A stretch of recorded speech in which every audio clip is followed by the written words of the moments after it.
Hi mga B, so for today's video, wala munang intro ang babae na to. Dahil for today's mini vlog, hindi muna siya si Miss RJ.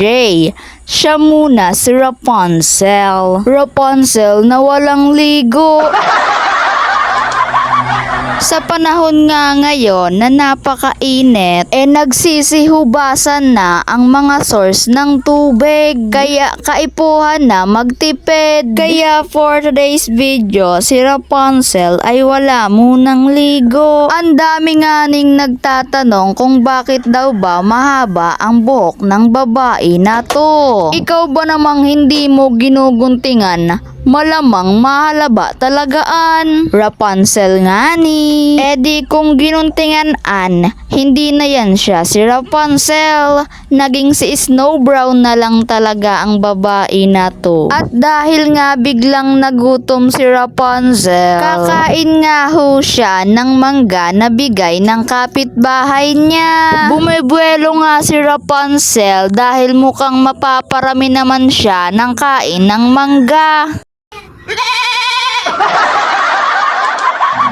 At kapag masaya nga siya, yun lang ang nalabas sa bibig niya. Masaya nga si Rapunzel na walang ligo dahil pumaldo siya sa mangga na bigay ng kapitbahay niya. Piniplex pa nga niya ito dahil hubal daw. At tatawa pa nga yan kasi natatawa siya. At nung pangatlong slice nga ay hindi siya natawa dahil ang mangga ay may lupa. Kaya mapapaiyak na lang siya at tatawa ulit.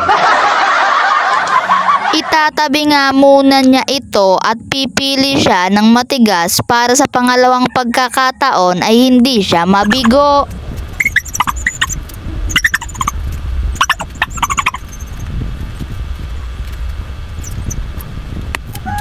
And ayun nga ni, sa pangalawang pagkakataon ay sumakses na yan siya. Makakakain na si Rapunzel ng mangga. Woo!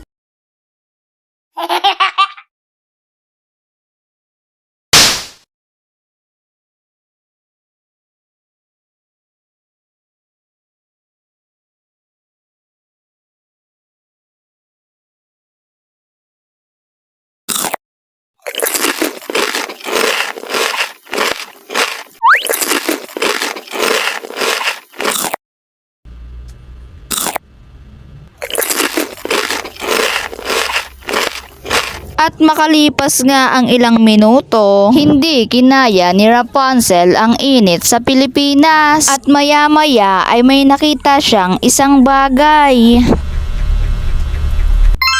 Kaya nakaisip siya ng paraan para mabawasan ang init na kanyang nararamdaman.